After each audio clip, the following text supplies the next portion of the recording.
it's me, Ian, Well, actually it's just Ian, but wahoo, it's me, Ian would have sounded a bit odd. The guys at TV News have once again decided to have a skive day and called on me to fill in the gap in the schedule. So all you video game lovers out there are in for a right treat, because this month's half-hour Platform 32 special is chock full of awesome gaming content, including news on the launch of the ultimate mobile phone for gamers, the Xperia Play, a gadget review of Nintendo's wonder handheld, the 3DS, Sony's insane off-road racer Motorstorm Apocalypse, and one of Ubisoft's many 3DS launch titles, Rabbids 3D, both get the game review treatment. But before all that, do you love blowing stuff up? In games, of course. Then this man is about to shove an info grenade right inside your mouth and explode Red Faction Armageddon knowledge all over your brain. But who is he? And what does he do? Hi, I'm Drew Holmes, lead writer for Red Faction Armageddon, and you're watching Platform 32. The Red Faction franchise has been knocking down walls and blowing up buildings since 2001, and the third instalment, Red Faction Guerrilla, which was released in 2009, was applauded for its fully destructible environments and the lifelike physics it applied to the toppling of buildings, but many players were turned off by the repetition of the missions and the throwaway plot. Platform 32 were given the chance to try out the newest member of the series, Red Faction Armageddon, at a recent press event. And from what we played, it looks very much like the developers have taken aboard the criticism and crafted an infinitely more compelling game. While we were there, we bundled Drew Holmes, lead writer on Red Faction Armageddon, into a very dark room and asked him what gwon with the game. Red Faction Armageddon takes place about 50 years after Red Faction Guerrilla, and you're playing as the grandson of Alec Mason, the main character from Guerrilla. His name is Darius Mason. And pretty much at the start of the game, there's this big war on the planet, and this evil cultist leader, Adam Hale, has attacked the terraformer, which is kind of keeping the atmosphere stable on Mars, and eventually destroys it, sends everyone underground. Just as society has started to rebuild itself, Adam Hale returns, rears his ugly head once again, and tricks Darius into releasing this menace that's been hidden under the planet for eons. And now it's up to Darius to kind of clear his name and save the planet. During my short playthrough of the campaign mode, I noticed Armageddon has dramatically changed in gameplay style compared to its prequel. Volition have now ditched the open-world Grand Theft Auto on Mars approach of Guerrilla and gone with a much more linear experience. But why? Well, one of the things we did was kind of look at what Red Faction Guerrilla did and what we were we were commended on, and that was our destruction and our combat. And with Guerrilla, the problem was you'd have these great destructive firefights, but then the building would be down, the situation would be over, and you'd spend all this time driving to find the next cool thing to do. And so with Armageddon, what we wanted to do was kind of make sure that destructive experience, that combat was core to the design. And so by bringing it down, bringing it way more focused, we're able to keep you on this destructive path and really crank up the fun. Another massive change to the gameplay is the introduction of the ability to repair objects using Darius's nanoforge. But why on Earth, or Mars, would you want to do that? I thought all the funds was to be had in blowing stuff up.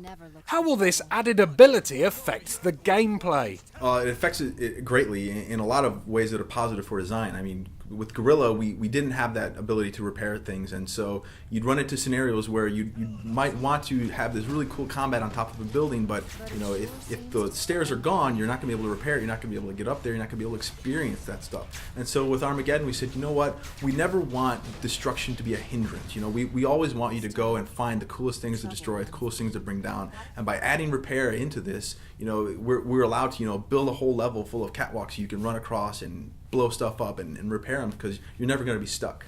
Want to know more about Red Faction Armageddon? Well, stay tuned. We'll be back in a red faction of a second.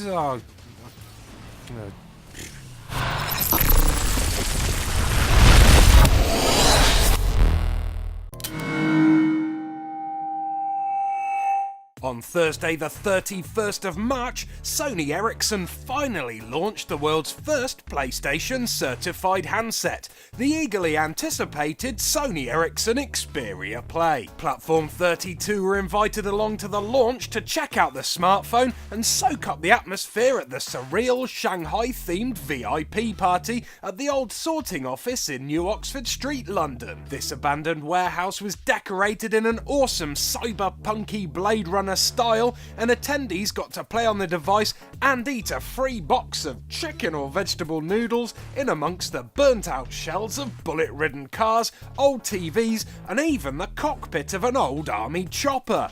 And look! A ducky! Wait, a duck? And there, action men climbing a tree. And over there, grenade fruit. What? Sony are bonkers. It's important to point out that although the phone is PlayStation certified, you won't be able to play any PSP or upcoming NGP games on it. Wait, you what? That's rubbish, right?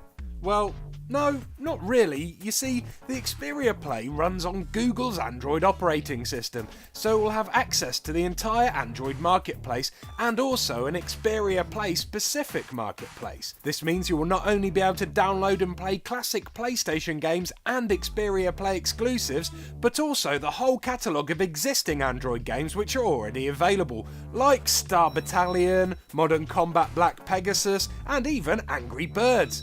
So, in other words, while the phone is PlayStation certified, it's not actually a PSP. It's a mobile phone which uses a PlayStation's branding for its slide-out gamepad. You get me? But anyway, enough with the technical jibber-jabber. The most important thing about this handset is the games. I grabbed KJ from Sony Ericsson and asked him what we can expect from the Xperia Play's launch lineup. So you're going to come pre-installed with 6 games, okay? You're going to have FIFA 10. You're going to have Star Battalion, Tetris, The Sims 3, you're going to have Crash Bandicoot, which is amazing, and of course, the game you've just seen, Bruce Lee fighting. And you're also going to have one free download of Asphalt 6. So, already a very strong lineup with plenty more to come. Here you can see Asphalt 6 from Gameloft in action on the handset, and it offers a glimpse at the high standard of games which will be available. So KJ, seeing as the phone has been so highly anticipated, how have the public reacted to the launch of the Xperia Play? Wow, amazing, absolutely amazing. You know, with this kind of handset, the anticipation for a handset, I think since the marriage of Sony and Ericsson, since we came together, this has been what the world's waited for, and this is it. This is finally here, the PlayStation phone is finally here, the Xperia Play, so look forward to that, guys. Awesome, thanks KJ. The party continued on late into the night and featured UK artist Tinchy Strider playing an exclusive 5-song set, which also featured his hit single Number 1.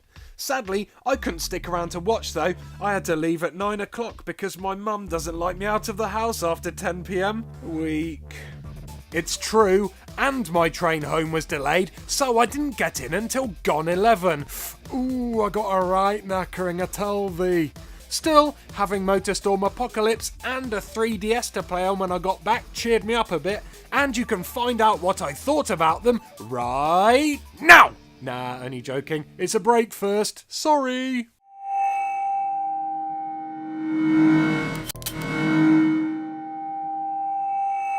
Welcome back! Did you miss me? I know I did. Miss you, that is. Never mind. Coming up, I melt my face in a good old gadget review of Nintendo's 3DS. Drew Holmes talks more Red Faction Armageddon in part 2 of my feature. I get into trouble with some raving Rabbids in my Rabbids 3DS review, but before all that, how's about an injection of adrenaline straight into your eyeballs, courtesy of my Motorstorm Apocalypse review. Ooh, needles.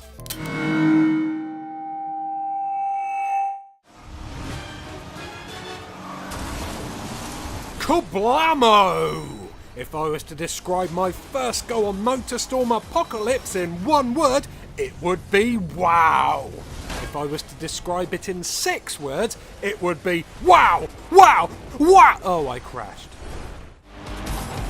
Kasplat! the fourth instalment of Sony's Motorstorm franchise, and the third on the PS3 is another chaotic off-road racer which is soaked in a cocktail of nitrous oxide and adrenaline. After struggling to find another extreme natural environment to set this game in, Evolution Studios have decided to hold the Motorstorm Festival in an urban area. An urban area with a twist. And that twist is an apocalypse! So, as you hurtle around the tracks bumper to bumper with other racers, you will also have to contend with earthquakes, storms, hurricanes, and ginormous explosions. Blamington! The single-player campaign is split into 3 different difficulty levels: Rookie, Pro, and Veteran. These levels are all tied together by a completely pointless storyline, which is told in a weird moving comic book style, which introduces us to the various cliched characters who are attending the Motorstorm Festival. Well, I'm gonna win, because that is what I do. Kablooey! There are many vehicles to drive around the city, and each vehicle controls differently. Smaller ones like the ATV or motorbike are super nippy, but can be bullied and even crushed by the larger, slower vehicles like the monster truck, and during the campaign you never get to choose your vehicle, so you will have to learn how to master each one if you want to get through it all in one piece. Perfecting the boost is a necessity for success here. As per the older Motorstorms, you will get a self-replenishing boost which will let you zoom past your opponents. Don't use it for too long though, because if you do, your engine will overheat, an alarm will sound, and then your metal chariot will go a bang bang. Vaboom! What does a successful racing game need? If you answered cars, you're right. But it also needs a great online mode, because racing against your mates is infinitely better than racing against computer AI. And Motorstorm delivers here with spectacular results. The fast-paced, eye-melting action is still present in multiplayer, but the whole experience is improved on immensely when you don't have to put up with the game's hit-and-miss AI. Vavavoom! Motorstorm Apocalypse is a spectacular, adrenaline-soaked, action-packed arcade racer with amazing graphics and a top-notch multiplayer.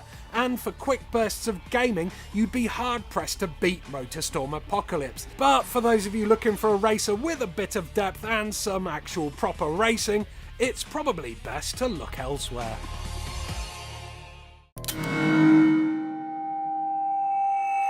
When new consoles get launched, it's always a good excuse for a massive event, and the worldwide release of Nintendo's new handheld wonder machine, the 3DS, was a good example of how to put on an amazing show. The UK's launch took place on Thursday the 25th of March, and consumers were treated to midnight openings of countless shops, all offering amazing deals in a bid to relieve your wallet of all its lovely monies. The proper action though was going on in London at the 3DS's VIP launch party, which was attended by a bucket load of celebs, and also at Oxford Street's HMV, where the first 500 lucky, or should I say patient, punters were given a free game with their purchase, and were also given the chance to take on none other than Yoshinori Ono of Street Fighter 4 fame on the franchise's new 3D offering. I'm too cool for all that nonsense though, and snubbed it all to attend the glamorous midnight launch at Game in the Kingfisher Centre in Redditch. The shop was full to bursting with 6 eager customers, and after 5 minutes of hardcore queuing, I was on my way home with a brand new aqua blue 3DS. Sorted! The device itself is a pretty cool bit of kit with the familiar dual screens of a DS present. The bottom screen is again the touchscreen, while the top screen is the one which shows off the 3D, and for the first time on a DS there is a thumbstick included, which is a blessing when navigating 3D worlds. There are 3 cameras on the 3DS, one above the main screen and the other 2 placed side by side on the top. These 2 cameras allow you to take 3D photos and will even let you film in 3D at some point when a system update hits. Now that's cool.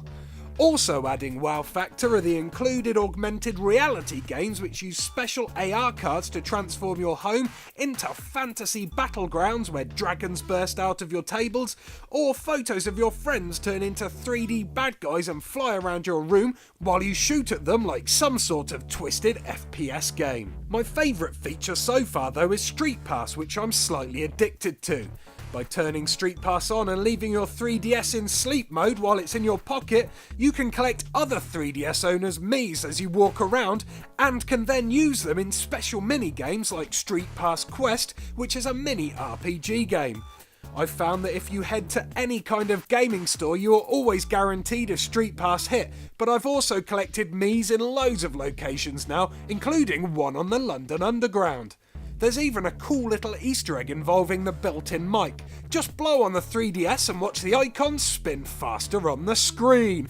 Whee! Ah, simple things. The console will set you back around £200 give or take, with most launch games ranging at $39.99, so it is an expensive piece of kit, but in my opinion it's well worth the cash, and there are plenty of system updates coming which will increase the functionality by adding things like the streaming of 3D TV shows direct to the handset. Bonus! Yep, I'm still loving the 3DS and I take it everywhere with me, so... Oh wait, hope I don't get mugged now. Forget I said anything. Coming up after the break, I review Rabbids 3D, one of the 3DS's launch titles, and Drew Holmes will be back to talk more about Red Faction Armageddon. Back in a jiffy!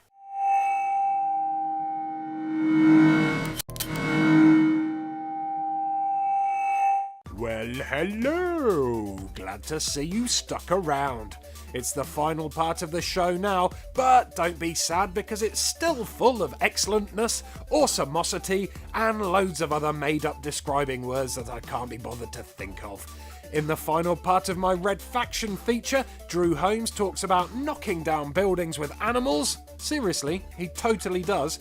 But first up, my review of Rabbids 3D, in which I learned to never, ever make a rabbit angry.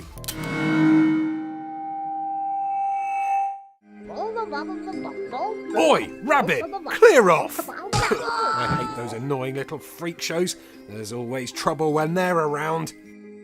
It didn't take long for those mentally unstable Rabbids to invade the Nintendo 3DS, and this new adventure, which is based around the time travel premise found in the Wii game Raving Rabbids Travel in Time, takes the franchise in a new direction. Gone are the many mini-games which most of the Rabbids outings are based around, and left in their place is a 2D side-scrolling platformer that's rendered in 3D.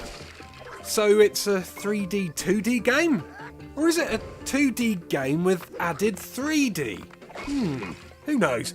But whatever it is, it doesn't make much of the 3D functionality, and because of this it's sometimes easy to forget that the game is actually in 3D. As with all Rabbid games, the storyline is pretty much nonsense. You play as a random Rabbid who, after causing havoc in a museum, ends up using a supercharged washing machine to quantum leap Sam Beckett style across 4 different time zones, including ancient Egypt and prehistory. The levels are not that amazing graphically and are pretty basic in terms of layout, although the multiple paths you can take mean that they are great for exploring and add some much needed replay value if you want to collect all of the coins and rubber duckies which are dotted around the levels. Side-scrolling platformers can often be ruined by lousy controls, so it's a good job that in Rabbids 3D the control system is pretty much flawless. You can effortlessly jump around the levels and none of the movement feels stiff or fiddly, and this makes the game an absolute pleasure to play. Using the thumbstick can make it easy to accidentally use a power stomp while jumping around, but if you use the D-pad to control your rabbit instead, your experience here should be frustration free. One problem I did notice though was with some of the 3D in the game. The small amount that is present doesn't always work perfectly. The best example of this is when your rabbit loses a life and flies out of the screen, cracking the glass on its way. The 3D effect doesn't really work and you are left with a blurry ghost image which doesn't even work if you manage to cross your eyes in time. There are exceptions to this though, like in the Egypt levels where scarab beetles fly into shot and land on the glass, At these points it works perfectly and looks awesome, with the beetle seeming to protrude right out of the screen. Once each level is completed, you can replay them in a time trial mode, which adds even more replayability, which is good because the game itself is actually rather easy, and it's very generous with the amount of extra lives it awards you. In reality, Rabbids is a very basic game, and everything you can see here has been done many times before. The thing is, even though it doesn't do much, what it does do, it does really well. And it's great to have an entertaining side-scrolling platformer available so close to launch day, and out of all the titles present at the moment, it's definitely up there as one of the best. And if platformers like this are your thing, then you'd be a raving rabbit not to have it on your want list. Hey! What the...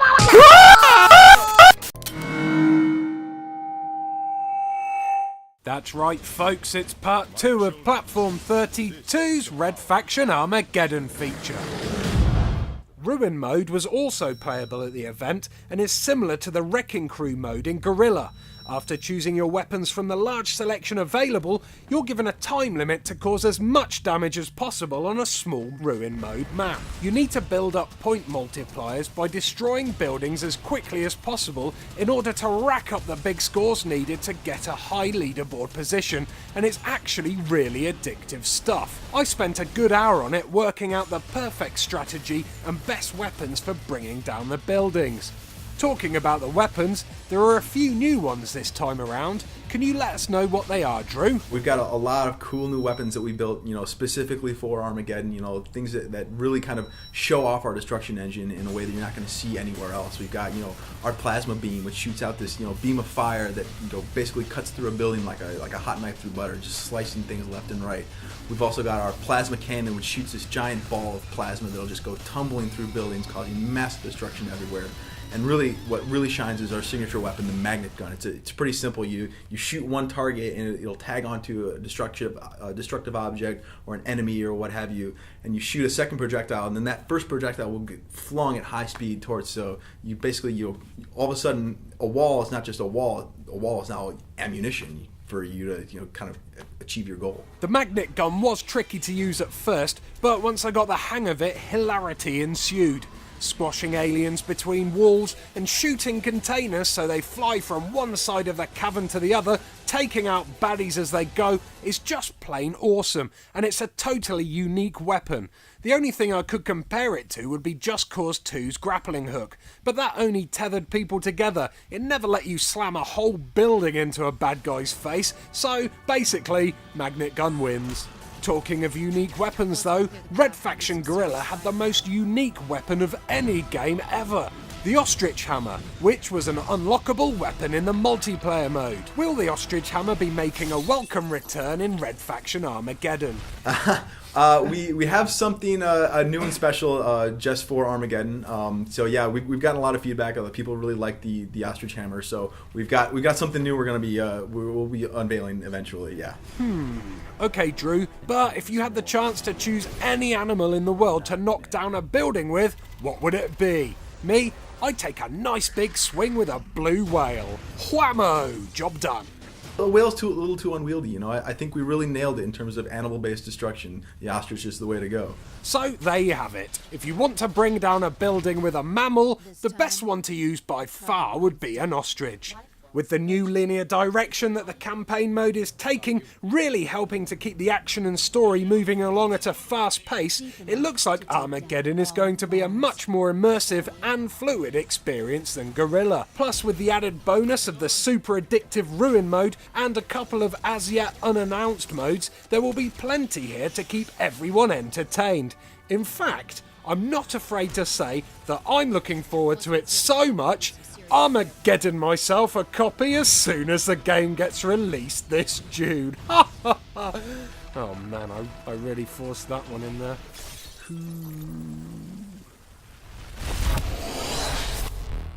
Oh dear, it's that moment we've all been dreading. Yep, that's right, it's the end of another P32 special. So I'm off to eat some Easter eggs or not watch the royal wedding or, do whatever's happening when this show goes out. Who knows?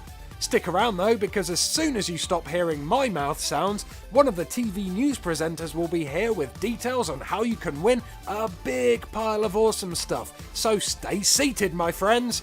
Oh, and before I forget, make sure you head over to www.platform32.com for extended features and tons more reviews, news, previews, features, and links to our YouTube, Facebook, and Twitters. Woohoo! P32 Overload. Bye bye!